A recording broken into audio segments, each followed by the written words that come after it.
everyone, today we're going to talk about paper. Paper is a great place to start when it comes with making cards. Most people always start with white. White is, this is an 8.5 by 11 white piece of cardstock. And this is mostly where everyone begins when it comes to making cards. Some people will use ivory. If they don't like white, they'll choose ivory. Those are your two most common colors when it comes to cards and making cards. When I started out, I was big on color paper, many kinds of color paper, and when it came to putting stamps together and coming up with background designs, I got really into pattern paper. So other than white and solid color paper, which I'll talk about next here, solid color paper. So I bought this paper pack here at Michael's, and it comes in these 5 colors. 50 sheets of each of these colors. This is a great way to start. I've gone through this quite a bit, but you just want to make sure it's cardstock and not paper, like really light paper. This is probably about 65 pounds in weight, and this actually here is 110. This I got from Walmart. It's a half-year paper. It works for my purposes. It's not too heavy to me. It's not too thin. You cannot use any kind of printer paper that's just way too thin when it comes to making cards. 80 pound is the one, the weight that usually most people refer to as a nice weight for a card. And that's probably what you would normally see for when you buy card pre-folded cards. So here we have your white, my solids, and then what else do I have? A lot of times you'll see at the craft store paper packs. Here is a paper pack that I have. It's by American Crafts. It's a 6x6 paper pad, and what's nice about this is it has a whole bunch of different patterns. The cool thing about these paper decks is they tend to coordinate well. You know, they come with a particular theme, so when you use them together, they look pretty good.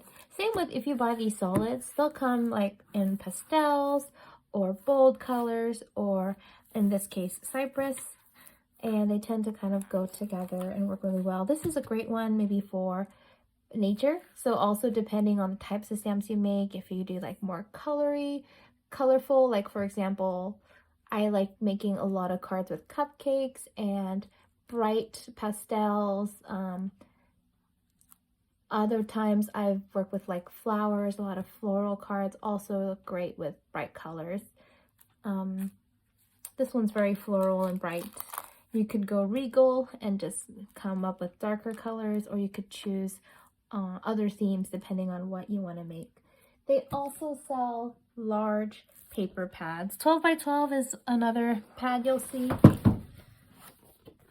Here I have a 12 by 12. This is called Regent Street. It's pretty cool. It's not my usual kind of card colors, to be honest, but I really like, they're more muted tones.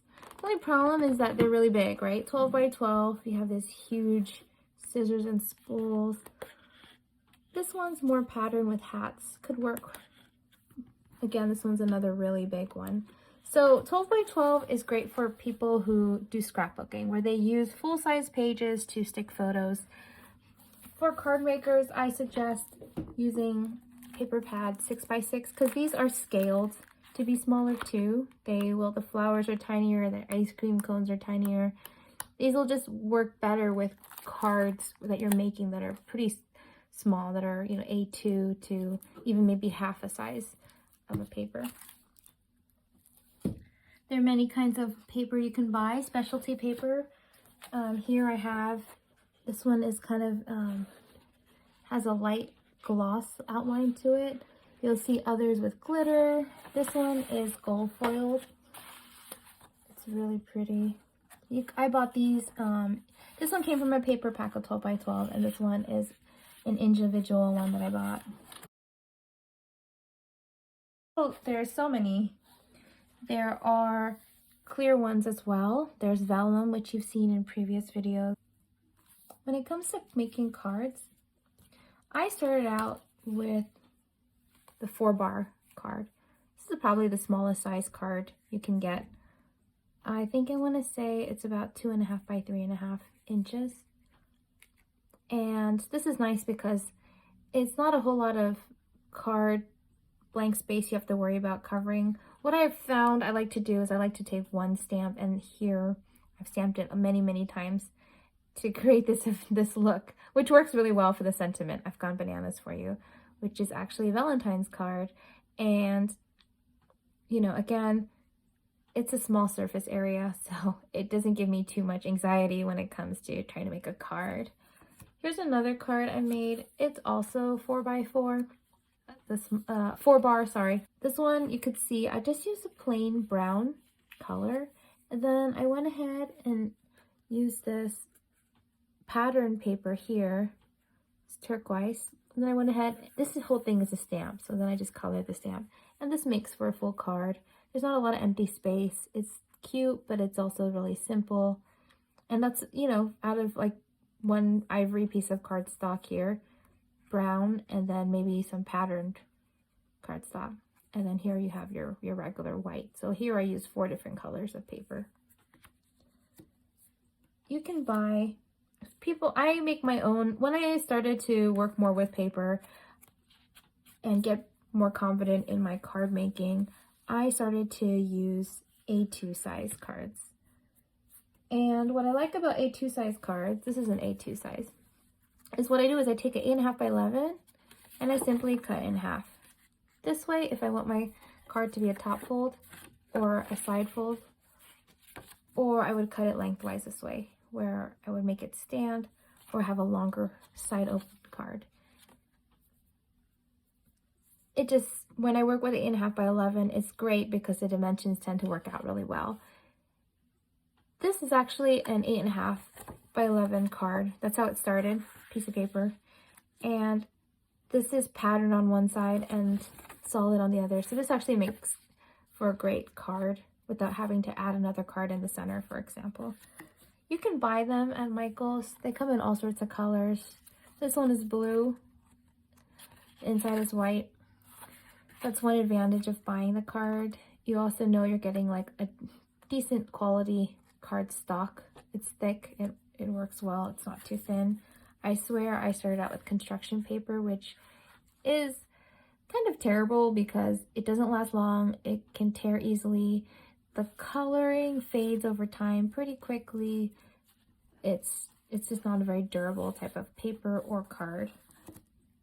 A durable paper for cards. What else can I tell you? You can also buy, like, here is a square card. This is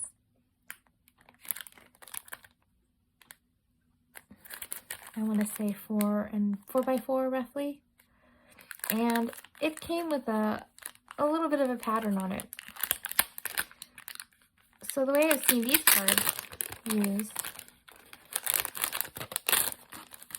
is because it has this extra pattern, you can use it as a floor if you want to stamp on top. You can use it as a side, kind of like this one, just like, so it has more visual interest and stamp here or across. So there's lots of options with when it comes to buying pre-made cards, folded cards like this, or if you decide to make your own. With this color, for light colors, I can just cut it in half and fold it, and it'll be perfect for a card, that A2 size. But it will be the same, like if this was a blue that I bought in this paper, style of paper, it would also be dark blue inside, which could be hard if I don't have a lot of colored pens to make that ink show if I'm writing a message. So what I'll do is I'll have to cut an extra piece of white or ivory square rectangular paper so that I can write a message in there. So it's a little bit of extra work sometimes when you're working with dark colors to make cards. That would be the only drawback, I would say. Otherwise, I like the freedom to work with my cards. It's sort of an efficient way of cutting them.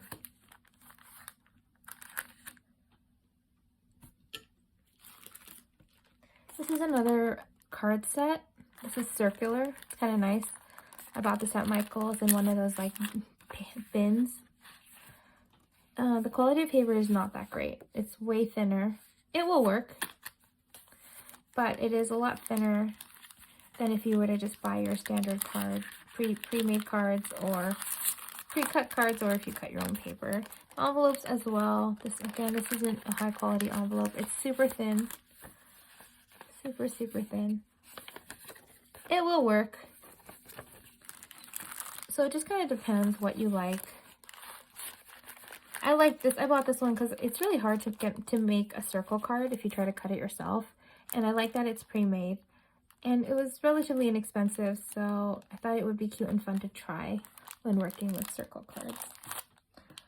Every once in a while, you might find like a specialty. Here I found like a specialty paper. I didn't realize this is quite a long piece of paper. You can't get this from working with a standard 8.5 by 11. I bought this at a craft fair. I actually didn't know. I wanted it at Square Center because I didn't have a punch for that. So I just thought it was, you know, a one folded card. But now that it has 2 folds, it's kind of interesting. I still have to figure out what I'll do with that. But that's kind of nice. You can buy paper like this that's already sort of patterned or cut in a way that you would want. Other paper that I've mentioned, vellum here. This is texture vellum. It's not too thin. It's not too thick either. So this might work as a card, which I have done, or you could just use it as a background piece. This is regular paper that this one here, this with the clouds. It's regular paper that I ran through a paper machine to give it that texture. I'll do a video on how to do that later. But yeah, there's many things you could do with paper, and there's many differences in the quality of paper that you use, and there are many different card sizes you can create. That's all I have. Thanks for watching. Bye. So one more thing about paper I want to tell you guys. This paper here, this is my go-to paper. As I mentioned, it's from Walmart. It's 110 pound. It's slightly heftier than what a lot of card makers use. Like I mentioned, 80 pound is usually a good weight. I will say that this card, when it comes to coloring with Copic markers or any kind of alcohol markers, it bleeds and spreads quite a bit. So that's something to know. The other thing is it does not work that well with heat emboss. I've tried with heat emboss and the powder just kept falling off. I bought an embossing buddy. It just, for whatever reason, this paper does not like to heat emboss. So I had to buy specialty paper so that I could heat emboss. I bought this paper here. This is Neenah cardstock paper. It's thicker. I want to say it's at least 80 pound, but I couldn't tell you exactly. This is a very popular cardstock that card makers use and recommend that I've seen on a number of blogs. And what's nice about this is it feels really smooth. It's a lot smoother than this. When I color with my Copics, the colors stay more together, so it doesn't bleed as easily. Also, this works really well for heat emboss. So whenever I want to heat emboss, I will actually pull out this paper, this Neenah cardstock paper here. I bought the white one. I think it came in white or ivory. The other cardstock here, you can't tell, but it's also a different brand. I have 2 brands here. This paper is also really smooth. The difference is that, actually, it's this one. The difference is that it's a little lighter. It's probably close. This is probably like 80 pound. I would say the other one is a little heavier, but this is definitely lighter and thinner. Heat emboss works great on this. Also, as I recently found out, foil stamping works well with this paper. It didn't work that well with my other paper here, I think because it's heavier and thicker. And then, of course, it didn't work with my paper here from Walmart. So that's good to know. You wouldn't really tell. This is something I had to figure out through trial and error. If you work with companies like Stamping Up or specialty stamp stores, they will have paper there that should work for a lot of techniques. I just went out and got the cheapest paper I could find for this Walmart paper. And then I had to go back and learn about these other papers and buy them through special order. So this paper is still great. I like to use it as my base for my cards. It's also a slightly cool white, and I just like it. I like the heftiness that it brings when it comes to making cards. All right, that's all I have today. Thanks. Bye.